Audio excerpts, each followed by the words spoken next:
Assalamualaikum warahmatullahi wabarakatuh.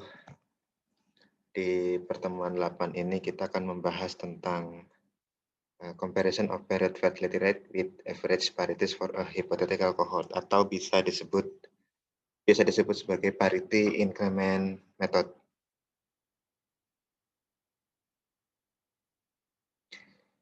Jadi estimasi suatu faktor penyesuaian untuk periode fertilitas atas dasar perbandingan cumulative period fertility rate dengan paritas rata-rata semasa hidup itu hanya valid jika fertilitas telah mendekati konstan selama 15 tahun atau lebih sebelum waktu di mana data dikumpulkan.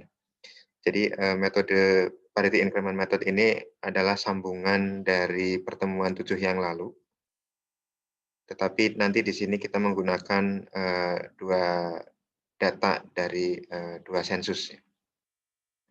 Nah, di sini apabila fertilitas telah berubah, itu cumulative period fertility rate ini tidak dapat diekspektasikan sama dengan lifetime fertility.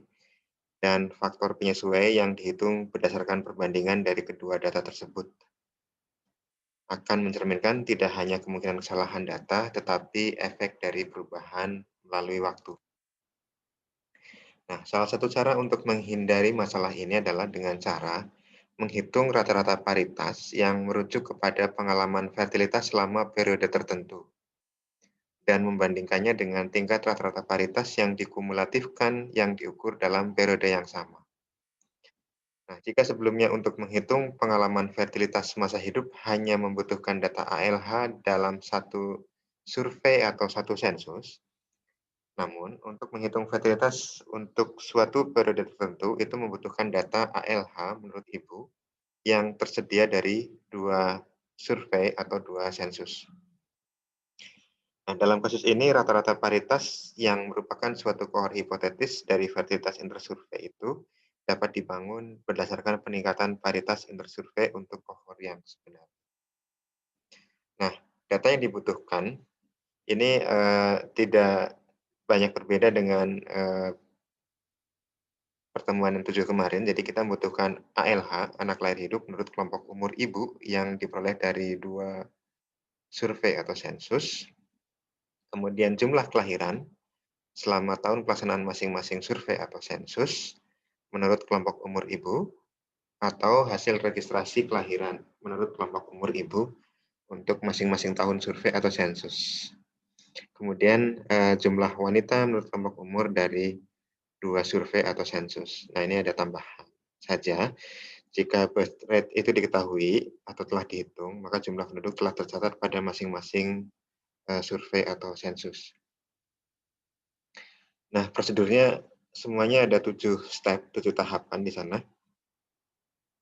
Dimulai dari step yang pertama, itu adalah menghitung rata-rata paritas dari masing-masing sensus atau survei.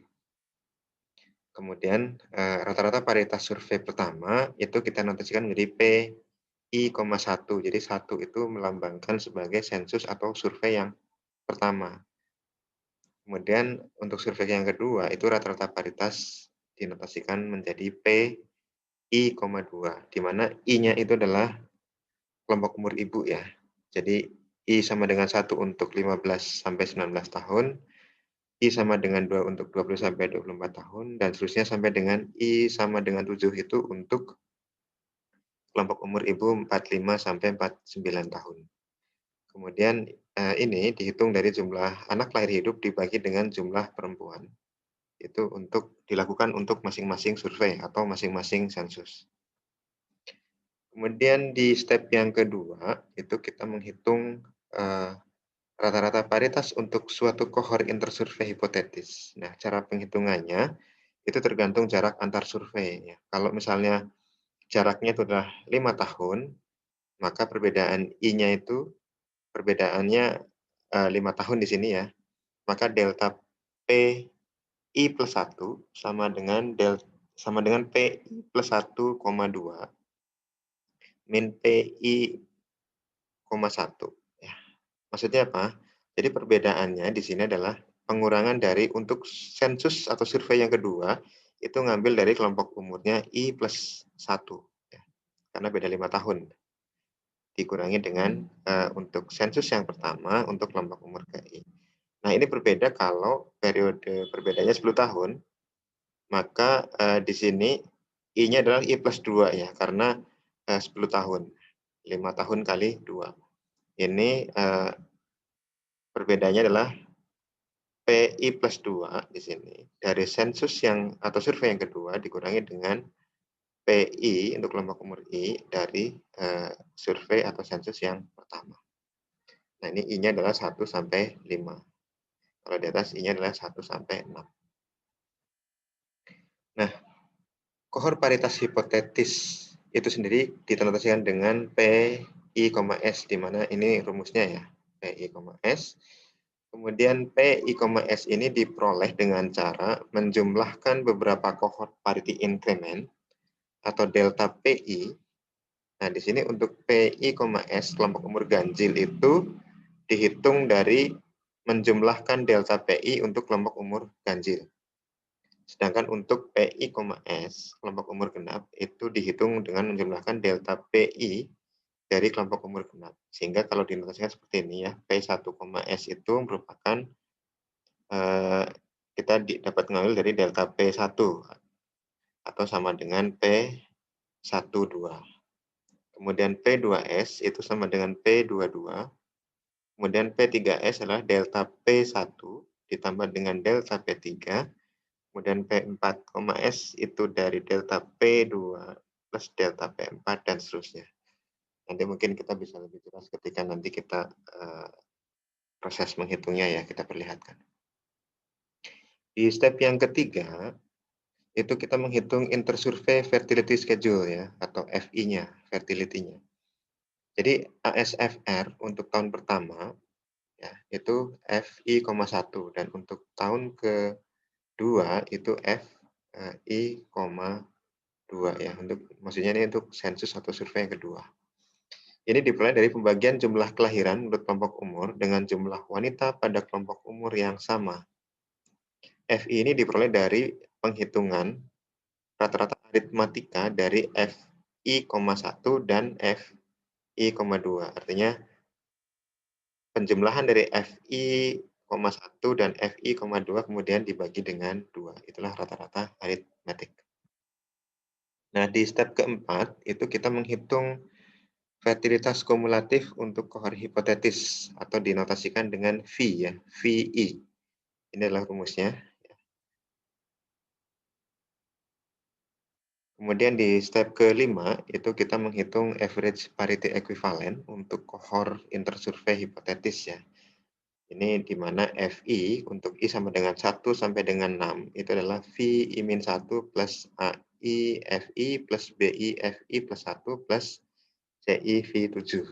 Ini pengecualian untuk F7 itu perbedaannya hanya di sini. Pengali di sini menjadi F6. Nah, nilai koefisien A, B, dan C ini sama dengan pertemuan 7 kemarin, yaitu berdasarkan Colt-Russell fertility model ya. Colt-Russell fertility model. Nah, kemudian di step 6, kita menghitung fertility schedule untuk kelompok umur 5 tahunan ya. Di mana di sini ada penghitungan yang F plus I, tapi sebelumnya kita menghitung WI dulu. Ini juga step ini sama dengan yang kita pelajari di pertemuan 7 kemarin. Nah, jika fertility rate dihitung dari kelahiran yang diklasifikasikan berdasarkan umur ibu saat melahirkan, maka langkah ini tidak perlu dilakukan. Karena apa? Karena kita sudah mengetahui umur ibu saat melahirkan berdasarkan data laporan kelahiran ya, laporan kelahiran. Nah, keterangannya untuk FI dan F plus ini adalah unadjusted dan adjusted ASFR, kemudian WI-nya adalah faktor penimbang. Nah, koefisien untuk penghitungan penimbangnya itu XYZ ini. Kemudian berikutnya step ketujuh adalah penyesuaian terhadap period fertility schedule ya, atau nilai K-nya, koefisien K-nya. Nah, berikut contoh penghitungannya. Misal ini diketahui ada data dari Thailand dari sensus tahun 1960 dan sensus 1970. Ini diketahui jumlah wanitanya untuk untuk 2 sensus, kemudian jumlah ALH untuk masing-masing kelompok umur wanita untuk 2 sensus, kemudian jumlah kelahiran hasil registrasi. Nah, ini juga dari 2 tahun ya, tahun 1960 dan tahun 1970.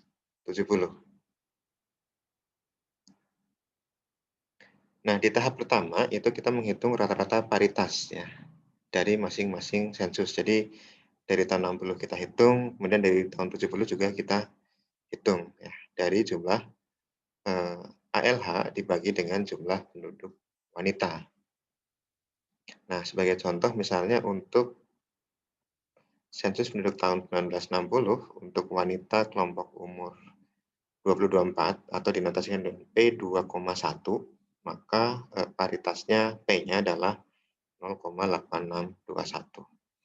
Sementara untuk tahun 70 misalnya untuk kelompok umur 30-34 dinotasikan dengan P42 itu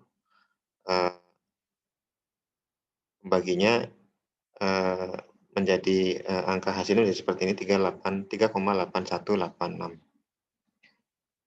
Nah, ini adalah hasil penghitungan untuk tiap-tiap kelompok umur dari tahun 1960 dan tahun 1970. Selanjutnya kita akan menghitung cohort parity increment-nya ya. Nah, di tahap 2 kita menghitung rata-rata paritas untuk hypothetical intersurvey cohort ya. Jadi di sini interval dari 2 sensus 10 tahun. Jadi cara kedua untuk memperoleh hypothetical cohort parity ini menggunakan 2 penjumlahan parity increment yang berbeda. Adapun hypothetical cohort parity untuk kelompok umur I itu dinotasikan dengan PI, S. Ya. 2 nilai pertama itu diperoleh langsung dari paritas yang dilaporkan dari sensus kedua. Mengapa demikian? Karena tidak ada padanannya di sensus yang pertama, karena bedanya 10 tahun. Artinya wanita-wanita yang mungkin berumur 15-19 pada tahun 70, itu kan di tahun 1960 itu masih berumur 10 tahun sebelumnya ya, atau mungkin berumur 5-9 tahun, jadi belum ada fertilitasnya. Jadi untuk P1,S itu diambil dari P1,2 yaitu 0,1309. Dan untuk P2,S itu diambil dari P22 dari di sensus 70 itu kelompok umur 2024 itu 0,9940. Nah, nilai PI,S yang berikutnya itu diperoleh dengan menjumlahkan beberapa cohort parity increment. Satu hitungan hanya memperoleh increment dari kelompok umur ganjil dan lainnya dari kelompok umur genap. Nah, parity increment ini dinotasikan dengan delta PI atau ditunjukkan dalam tabel 2 dengan formulasi seperti ini ya, delta PI plus 2 sama dengan PI plus 2, 2 ya. Dikurangi dengan PI, 1. Artinya ini adalah paritas untuk kelompok umur 25-29 pada tahun 1970 dikurangi dengan paritas untuk kelompok umur 15-19 pada tahun 1960. Nah, kemudian kita hitung ya. Sebagai contoh ini misalnya delta P5 itu adalah P5,2 dikurangi dengan P3,1. Didapat 2,7860. Nah, ini adalah tabel hasil penghitungan dari cohort parity increment atau delta PI. Kemudian di langkah selanjutnya kita akan menghitung parity for hypothetical cohort atau PI, S. Nah, rata-rata paritas untuk suatu cohort, suatu hypothetical intersurvey cohort itu diperoleh dengan mengkumulatifkan cohort parity increment. Paritas untuk kelompok umur ganjil diperoleh dengan menjumlahkan parity increment ganjil. Sebaliknya parity kelompok umur genap diperoleh dengan menjumlahkan parity increment genap. Nah, ini contoh penghitungannya. Jadi kalau untuk P3,S itu diperoleh dari delta P1 tambah delta P3. Ya. Karena ini kumulatif, maka kalau 3 berarti 1 dan 3. Nah, kalau untuk 6, maka penjumlahan dari delta P2 plus delta P4 dan delta P6. Jadi diperoleh angka ini ya. Nah, ini adalah hasilnya setelah dihitung untuk seluruh kelompok umur, di mana kalau untuk I sama dengan 1 itu PIS-nya, PI, S itu sama dengan delta PI-nya ya. Sama. Kemudian untuk ini 2,4682 ini penjumlahan dari ini ditambah dengan ini.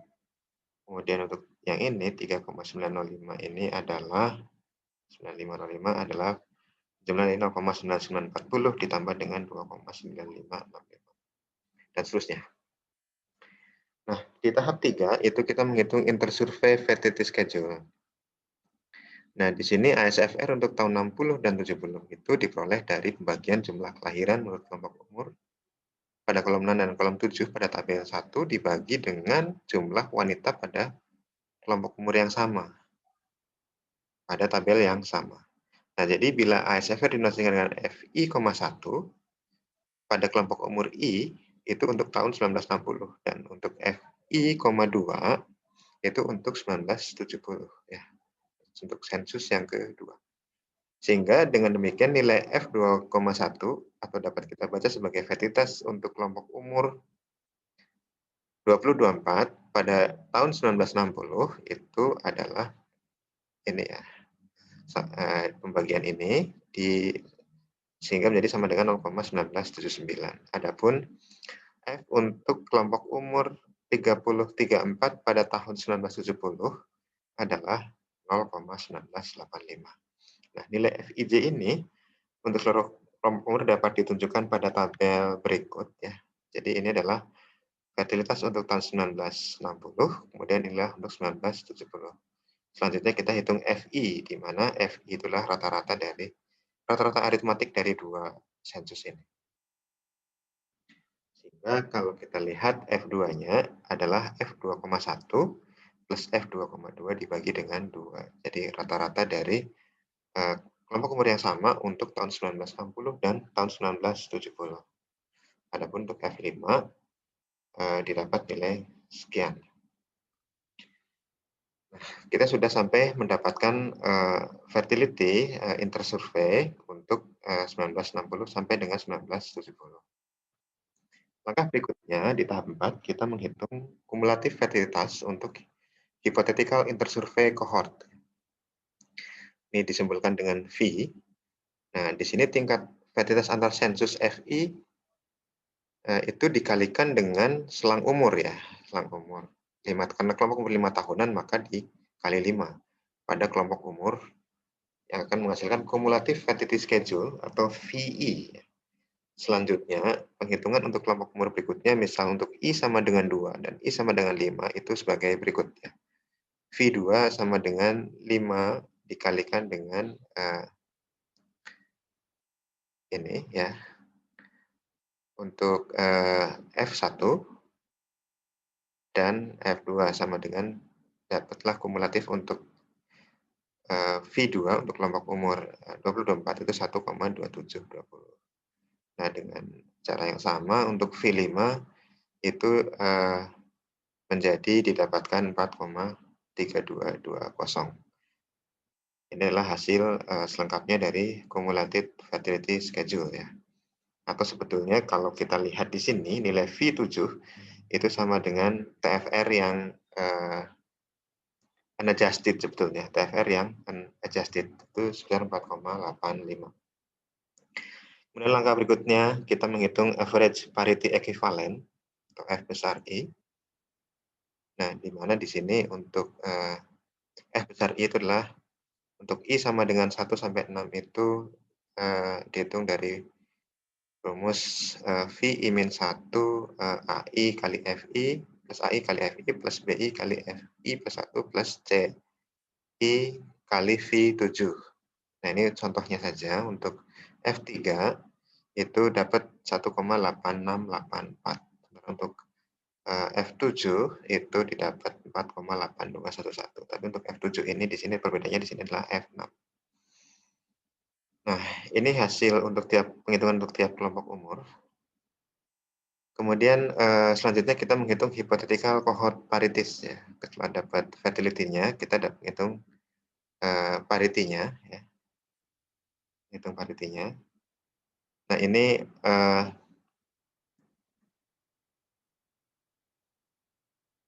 untuk tahap selanjutnya untuk tahap 6 kita menghitung fertility schedule untuk kelompok umur, 5 tahunan. Nah, tahapan ini diabaikan karena, dalam data kita ini, informasi kelahiran menurut umur ibu itu telah diperoleh dari registrasi ya, bukan dari sensus. Sehingga, kalau dari registrasi itu kemungkinan besar wanita itu telah melaporkan umur mereka pada saat melahirkan. Nah, kemudian untuk tahap 7, adjustment of interchangeable fertility schedule. Ya, ini kita bicara tentang, K ya. Nah, kolom 4 pada tabel 4 itu ya, hypothetical cohort parity itu diperoleh dengan menyalin dari kolom 5 tabel 2 ya, yang ini. Itu hanya menyalin dari, tabel 2 karena kita sudah menghitung di atas. Nah, kemudian, PF rasionya itu tinggal membagikan antara P dibagi dengan F. Nah, sehingga ini tadi, kita sudah mendapatkan, sudah salin. Kemudian di sini kita untuk mendapatkan PF-nya, PF rasionya kita membagikan P dengan F.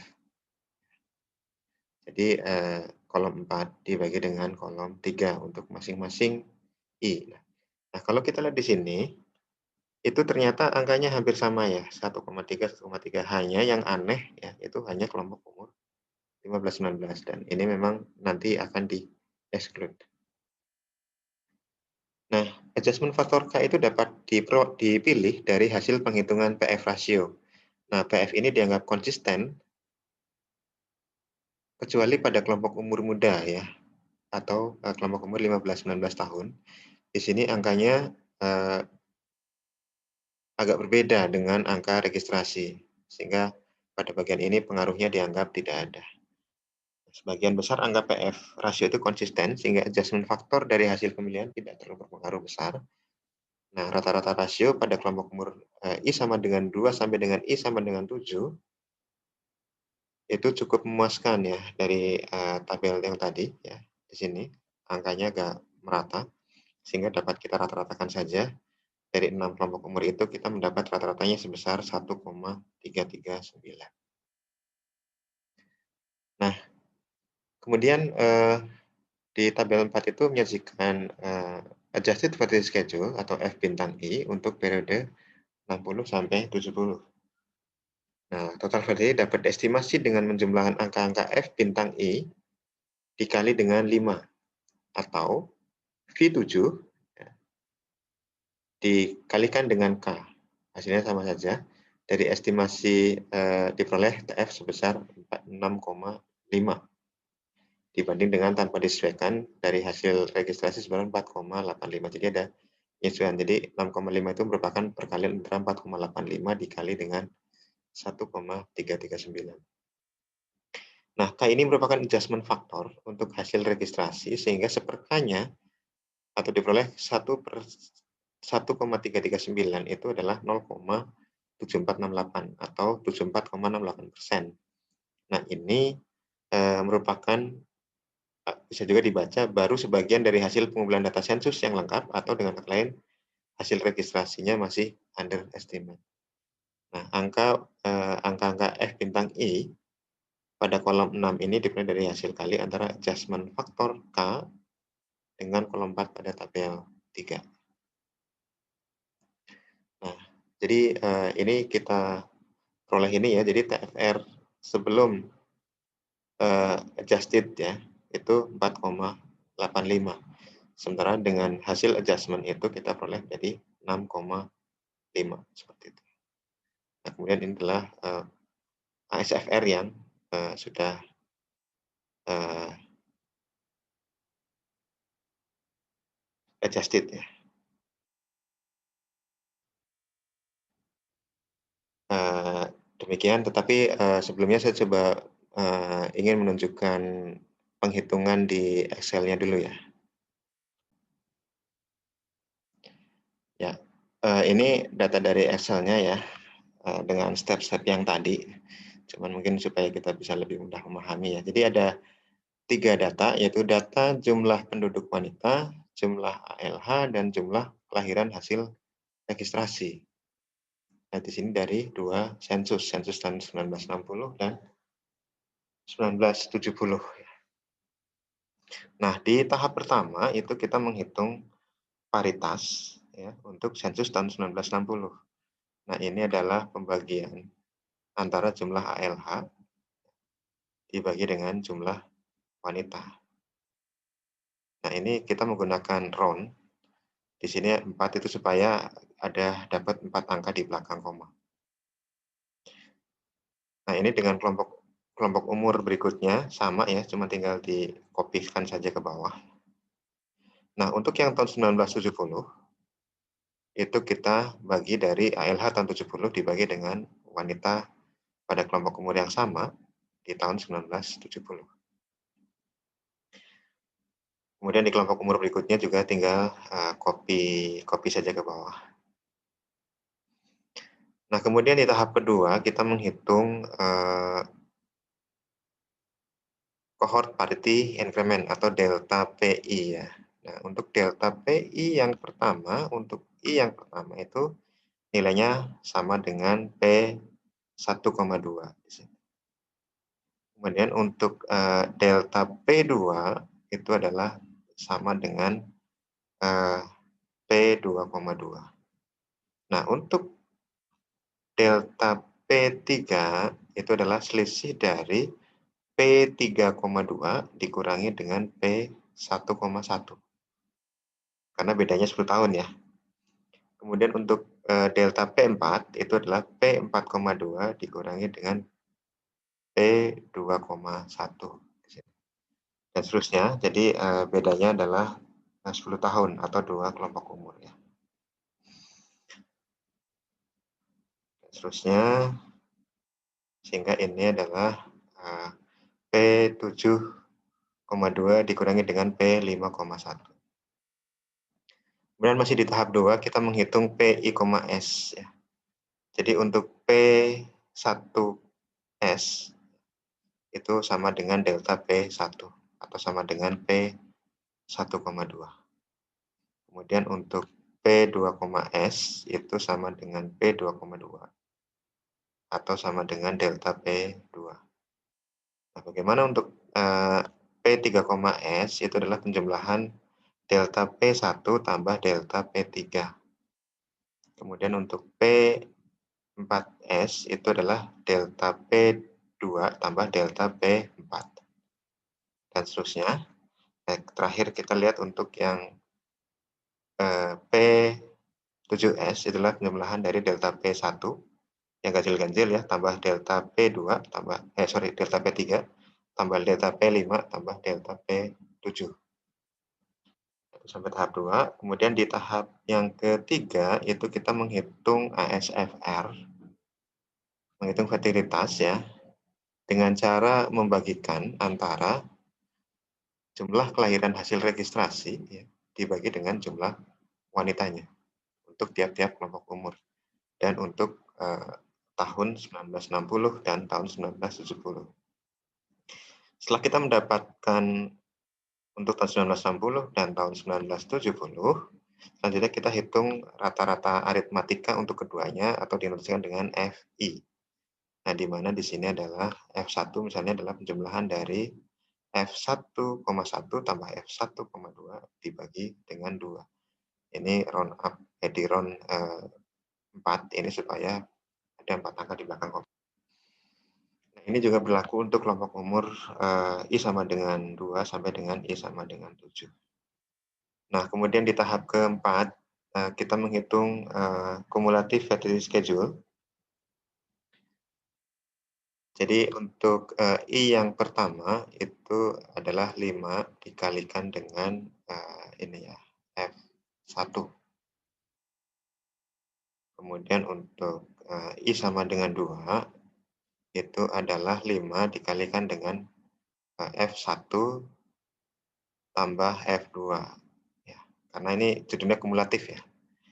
Nah, dan seterusnya sampai dengan V7. Cumulative fertility schedule untuk kelompok umur 7 itu adalah penjumlahan dari F1 sampai dengan F7 ya, dikalikan dengan 5.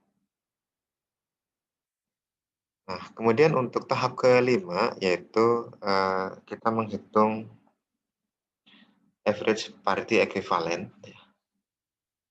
Nah, ini kita melibatkan koefisien dari Colt-Russell fertility model ya, dengan ada koefisien A, B, dan C. Ya, misalnya untuk kelompok umur yang pertama itu adalah ini 0 karena F dari I-nya I-1 ya, I-1 jadi nggak ada, jadi ini 0. Kemudian ditambah dengan J48 ini AI ya, dikalikan dengan F1, kemudian ini ditambah dengan B1 kali F2, ini ya, ditambah dengan L48. L48 itu adalah C1 dikali dengan V7 ini ya, V7. Kemudian untuk berikutnya untuk rumus I sama dengan 2 sampai 6 sama, kemudian di F7 juga dilakukan seperti itu, hanya bedanya di sini adalah E39 yang menggunakan F6. F6. Itu untuk tahap 5. Kemudian tahap 6 tadi, sebagaimana di PowerPoint tadi kita skip. Kemudian tahap 7 ya. Nah, tahap 7 yang pertama adalah kita memindahkan dulu PI, S yang sudah dihitung di atas ke sini ya. Jadi ini PI, 1, PI, 2, dan seterusnya. Nah, kemudian setelah kita punya nilai P dan punya F, kita rasiokan ya menjadi PF rasio, yaitu untuk yang pertama ini adalah 0,1309 dibagi dengan 0,0632, dapatlah 2,071 dan seterusnya, tinggal kopikan ke bawah. Nah, di sini yang saya tebelin ini karena nilainya mirip-mirip ya. Ini yang nanti akan dirata-ratakan menjadi K ya. Oke, kemudian selanjutnya untuk adjusted international fertility rate itu adalah E bintang I itu adalah perkalian antara K ya dikalikan dengan nilai FI-nya. Jadi yang untuk nilai adjusted-nya. Kemudian untuk kelompok berikutnya juga sama ya, dikalikan F2 dikalikan dengan K dan seterusnya sampai dengan F bintang 7 itu adalah F7 dikalikan dengan K. Nah, kemudian kalau kita lihat tadi TFR-nya itu kan bisa diambil yang sebelumnya, adjusted itu bisa dari V7 ya, 4,85. Nah, yang adjusted-nya adalah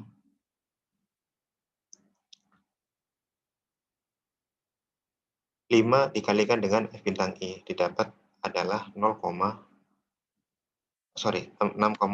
ya, TFR-nya 6,5, artinya ini kalau bisa juga dihitung dari perkalian antara V7 ya, kumulatif fertility schedule yang terakhir, dikali dengan nilai K, hasilnya sama, 6,5. Jadi pada akhirnya kita mendapatkan TFR yang adjusted ya, intersensal. Kenapa intersensal? Karena diperoleh dari 2 sensus.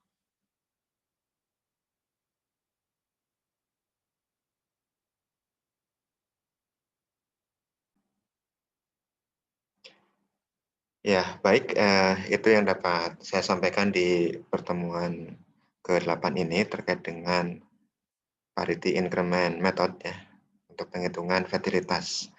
Lebih kurangnya mohon maaf. Saya akhiri. Wassalamualaikum warahmatullahi wabarakatuh.